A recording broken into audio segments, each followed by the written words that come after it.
Pregnancy में कई बार छोटी छोटी आदतें सडनली बहुत इंपॉर्टेंट हो जाती है, जैसे कि क्या पहन रहे हो, क्या खा रहे हो, क्या लगा रहे हो। बट एक चीज ऐसी है जिसके बारे में हम ना कभी सोचते हैं, ना कभी बात करते हैं, ना कभी पूछते हैं। वो है आंखों में काजल लगाना।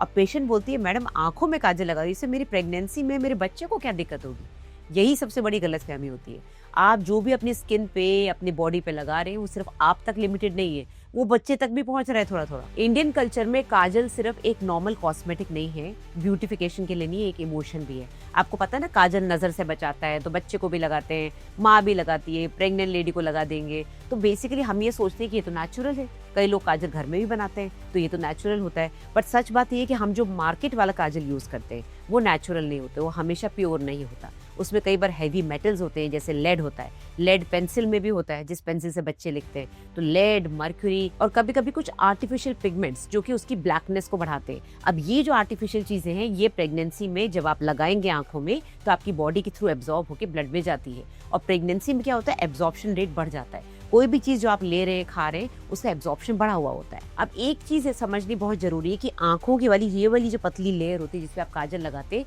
यहाँ स्किन बहुत पतली होती है। और क्योंकि प्रेग्नेंट हो, आपके ब्लड वेसल्स ज्यादा बढ़ चुके हैं, तो जब आप यहाँ पर काजल लगाएंगी तो वो एब्जॉर्ब होकर ब्लड में जाना ही जाना है। अब इसका ये मतलब नहीं कि आप डर के मारे काजल ना लगाएं, पर किसी भी चीज को बहुत लाइटली नहीं लेना, आप नॉलेज होनी चाहिए। आप यहाँ लगाएंगी काजल, वो ब्लड स्ट्रीम में जाएगा, प्लासेंटा के थ्रू बच्चे में जा सकता है। अब बात करते हैं लेड की। पॉइजनस मेटल है। अब अगर ये बच्चे की बॉडी में जाएगा तो स्टडीज ने बताया है कि उसके मेंटल थिंकिंग जो एबिलिटी है उस पर प्रॉब्लम आ सकती है, उसके ब्रेन के डेवलपमेंट, उसके न्यूरो डेवलपमेंट में फर्क आ सकता है। अब ये क्योंकि ऐसी चीजें जो कि लॉन्ग टर्म इफेक्ट्स पे पता चलेंगी, तो पेशेंट को तो पता ही नहीं चल रहा, वो हैवी काजल लगा रही है, उसको आदत है, खूब सारा काजल लगा रही है, बट वो लेड जब अंदर बॉडी में जा रहा है, बच्चे की बॉडी में जा रहा है, तो माँ को कोई सिम्टम नहीं है, बच्चे के कोई मूवमेंट्स में फर्क नहीं है। ये एक लॉन्ग टर्म साइड इफेक्ट है जो बाद में पता चलता है। अच्छा, इस चीज की कोई डेफिनेशन नहीं है कि ज्यादा लगाया कि कम लगाया, क्योंकि लेडी को लगता है मैं तो कम लगाती हूँ काजल, मेरी फ्रेंड तो ज्यादा लगाती है, उसको ज्यादा प्रॉब्लम होनी चाहिए। बट इसका कोई एज सच कोई साइंटिफिक बेसिस नहीं है कि ज्यादा क्या है कम क्या है। अब प्रेगनेंसी में जैसे कि मैंने बताया, स्किन सेंसिटिव हो चुकी है, स्किन यहाँ पतली होती है, आईज की वाटरिंग भी होती है, ब्लड सप्लाई भी बढ़ी हुई होती है। तो जो भी आप लगा रहे हैं वो एब्जॉर्ब हो रहा है, कितना एब्जॉर्ब हो रहा है, ज्यादा है कि कम है, उसकी कोई डेफिनेशन नहीं। इसीलिए जो प्रोडक्ट हमको प्रेगनेंसी में सेफ लगता था, वो कभी कभी प्रेगनेंसी के लिए नुकसानदेह हो सकता है। एक प्रॉब्लम और जो काजल में बड़ी कॉमनली आती है, और ये सारे आईज के डॉक्टर जो ऑफ्थेल्मोलॉजिस्ट है वो बताते हैं, टू मच काजल यूज या too much eye shadow use या मस्कारा यूज से आंखों के अंदर इन्फेक्शन हो सकता है। स्पेशली अगर आपका काजल पुराना हो गया हो, एक्सपायर हो गया, आपने ध्यान नहीं दिया, या फिर वो शेयर्ड हो, किसी और ने भी उस काजल को यूज करा है, उस काजल पेंसिल से लगाया है, या कंटामिनेटेड है, बाई चांस उसमें बैक्टीरिया आ गए, गंदा हो गया, तो आईज वैसी ही इतनी सेंसिटिव होती है। अगर आपको इन्फेक्शन हो गया, आपको एंटीबायोटिक्स तो लेनी ही पड़ेगी। अब आई का इन्फेक्शन डायरेक्टली बच्चे में नहीं जाता, पर जो आप मेडिसिन लेंगी, कभी कभी एंटीबायोटिक के साथ स्टेरॉइड भी लेना पड़ता है, वो डेफिनेटली इनडायरेक्टली बच्चे पे असर कर सकती है। और आपको इन्फेक्शन होगा तो आप अच्छा फील नहीं करेंगी, स्ट्रेस में आएंगी, एंजाइटी में आएंगी, भूख नहीं लगेगी। ये सारा इनडायरेक्ट इफेक्ट बच्चे को जाता है। यहाँ पर एक और इम्पॉर्टेंट चीज है, एक गलत फहमी कि देसी काजल जो घर में बनाया जाता है, जला के, चम्मच को जला के या किसी और चीज से बनाया जाता है, वो सेफ होता है। हर नेचुरल चीज सेफ हो प्रेगनेंसी में, ये जरूरी नहीं है।